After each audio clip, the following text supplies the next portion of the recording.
और सेत के बीच की लड़ाई एकदम रोमांचक है, जहां होरस को अपनी आंखें खोनी पड़ी।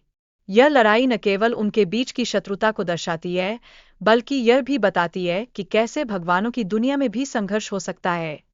मिस्र का दास्ता का युग एक अजीबोगरीब दौर था, जहां लोग अपने ही भगवान के साथी बनकर गुलाम बन गए थे।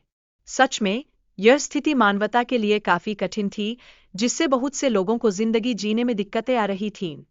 इस बीच बेक और उसकी दोस्त ने होरस की आत्म चुराने की एक मजेदार योजना बनाई।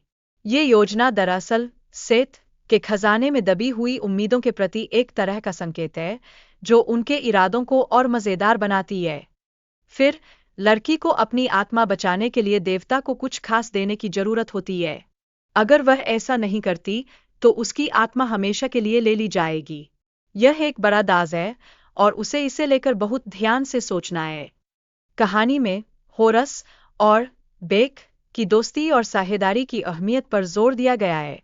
बेक अपने दोस्त की आत्मा को वापस लाने के लिए होरस की मदद करता है, और यह दिखाता है कि दोस्ती की ताकत कितनी महत्वपूर्ण होती है।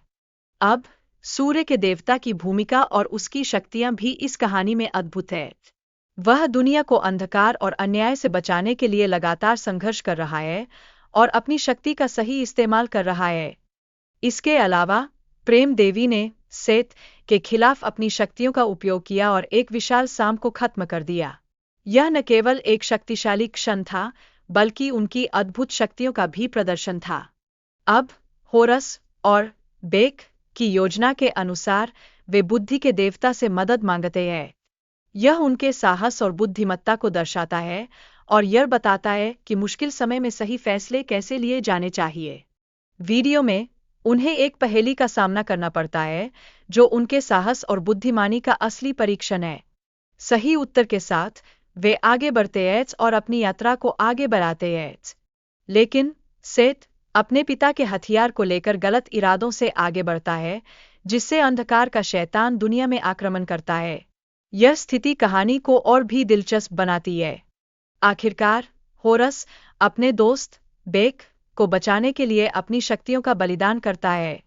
इससे ये पता चलता है कि सच्ची शक्ति हमेशा दूसरों की मदद करने में होती है, और इसी में असली वीरता है।